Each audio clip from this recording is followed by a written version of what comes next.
I've spent over $1,000 on Etsy ads since starting my shop back in March. And today we are finally going to break down all the numbers and I'm going to share my profit and or loss from my first 5 months on Etsy. Hi people, my name is Tianna if you're new here, and if you're an OG, welcome back. When I started this channel, I promised to share everything: sales, wins, losses, lessons, mistakes, all of it. And today we're going to go over my July analytics, as well as we're going to go back through every single month since I've started and talk about the sales, but also talk about the Etsy fees, the ad costs, the production costs, and what I netted for each month at the end. First, we're going to take a quick look at last month, which is July, and look at the sales, the visits, conversion rate, and all of that. And then we're going to rewind and go back through each of the months to talk about all the numbers. So in the month of July, my shop got 383 visits. From that, I got 11 orders. My conversion rate ended up being 2.9%, which is not bad at all. And my revenue was $677, which, as you might know, is lower than the months before, which a big reason for that is I spent less than half the amount on Etsy ads. But like I said, we're going to break that down. During the month of July, I also got 20 item favorites.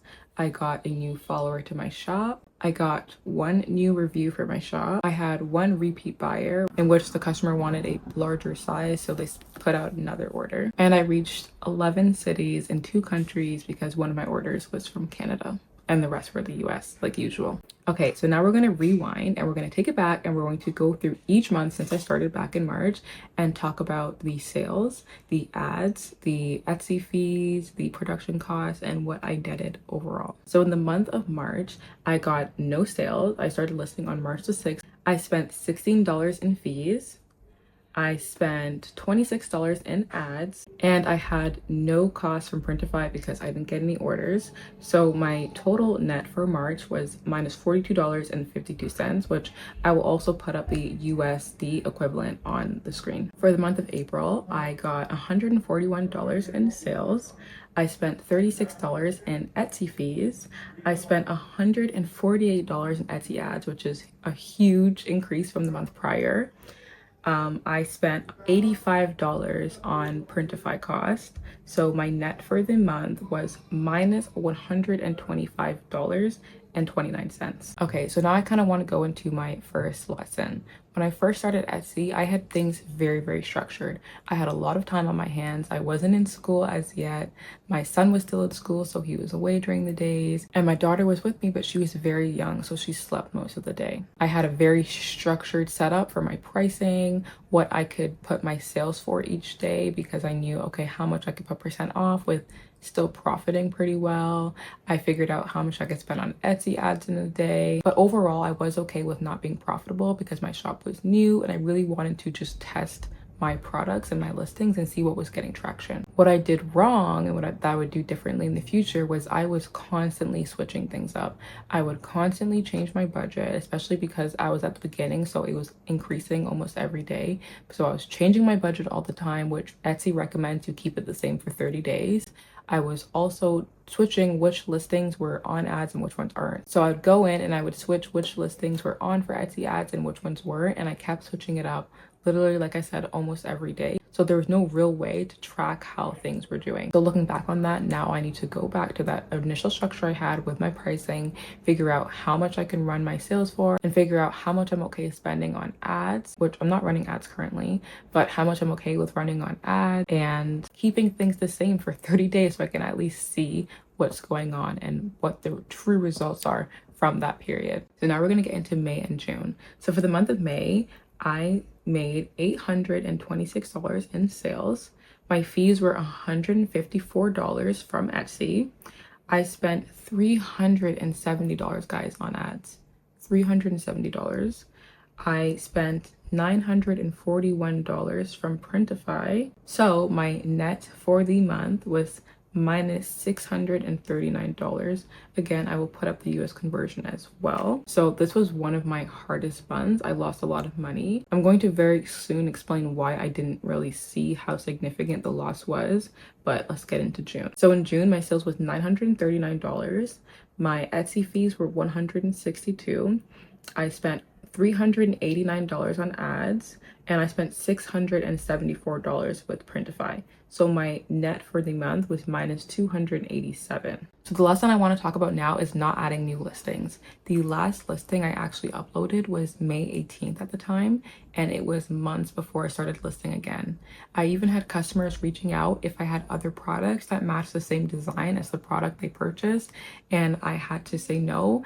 And also, I never even made those listings, so I missed out on so many opportunities to make more sales or build out more products, or even seeing an SEO or a niche that worked. I didn't build it out anymore and double down on what I knew what was working because I did not have time to be listing more. So my big lesson from this month is to really double down on what was working. I had so many products that were selling more than others. I didn't make more products to match that design style, nor did I make more design styles that match that SEO that was clearly being searched and looked for. Okay, so in the most recent month, the month of July, I got $725 Canadian in sales. I had $105 in Etsy fees. My ads was $154.95, which, as you know, is way less than what it used to be the month prior, and especially the month before that. I spent $474 in Printify fees for the production cost, and so my total net was $9 negative. So I was still in the negative, and I wasn't putting 100% in because I hadn't really put together all these calculations as of that point. But since then, and in the month of August, I've made a much conscious effort of starting to list more. Yes, I finally started listing in August again, but also to watch my ad spending. I actually haven't run any ads at all. Okay, and there are kind of two little lessons that I want to share after talking about this one. And this is especially to everyone that has maybe different currencies within Etsy or within their print provider, but keeping up with all of it was very, very confusing. Even though my shop on Etsy is in Canadian, like the full thing is set up behind the scenes in Canadian, there's still parts on my Etsy dashboard where it actually shows my amount that I made in US. So it can kind of be very confusing. And then I keep my Printify cost in USD because it is cheaper, I'm pretty sure, for my bank to do the conversion, and their fees are less than for Printify to do the conversion. So I could change my Printify account to being Canadian, but I do think it's more cost effective for my bank to do it at the point of transaction. Another big thing that I wanted to say, and I think it's a huge reason why I was not keeping a track of my profit as closely, of course, on top of being busy, was the fact that my Etsy payout didn't come until weeks after. So when you first open up an Etsy shop, I think it's for the first like 3 months after you get your first sale, or I don't know exactly, I think it's like 3 months or something, you don't get paid out right away. I think when I went on support with them, they told me it can be 14 to something. I don't know. It was like at least like 14 business days for you to get paid out. And that was a huge thing, especially because I'm selling like higher ticket products, which means I'm upfronting way bigger costs. I'm at the point now where if I do get a sale, I do get paid out the next day, or sometimes if it's too late in the evening, the day after that. But before, like I said, it would be a long time before I would get paid out. So I wasn't exactly keeping a direct translation between, okay, this sale came in, this is how much it was, and this is how much I'm paying. So my cash flow was completely off, but I'm a lot better at tracking it now in the month of August. Also, if you want a full video on like the Etsy payouts and how it kind of worked for me and like what the delay was like, let me know, because that kind of like stumped me. And again, I was getting like a lot of sales for a new shop, and especially having high ticket products, like I was having to upfront a lot of costs, which for me was okay, but it might not be okay for everyone starting out. So just keep that in mind. Okay, and I kind of want to quickly touch on what I'm doing in August right now. So the first big thing I'm doing in August is starting to list products again. I'm actually listing products in a new product type, but again, the most important part is that I'm listing products. I went from May 18th to I don't even remember when in like August before I started listing again. So it was months before I was listing. There was no new items in my shop, and some of my old listings that hadn't got sales were actually starting to expire. So I have started listing products again. And again, it takes a while for your product to start getting picked up in the Etsy algorithm. Especially because I'm not running ads right now. So I'm not running any ads. Everything is organic right now. All my clicks and views are organic, and I'm not putting ads off the table. I definitely want to start ads back up again, but I want to make sure that I have that structure, the pricing structure, like I said, completely set in stone ahead of time. One thing that I also did that I kind of forgot to mention was that I would run daily sales, but I would set my sales at whatever percent. Like I said, when I first started, I had, okay, I can set 20% off, I can set 30% off, whatever it was. And that completely went away when every single morning I was like, oh, I need to set my sale, or you know, the night before I'm like, oh, gotta set my sale for tomorrow because I didn't do it ahead of time. So I'd very quickly put the sale in, and I would just click whatever random percentage, and I wasn't paying attention to how much profit I'd be missing out on. Anyways, that is the full picture of my Etsy shop so far.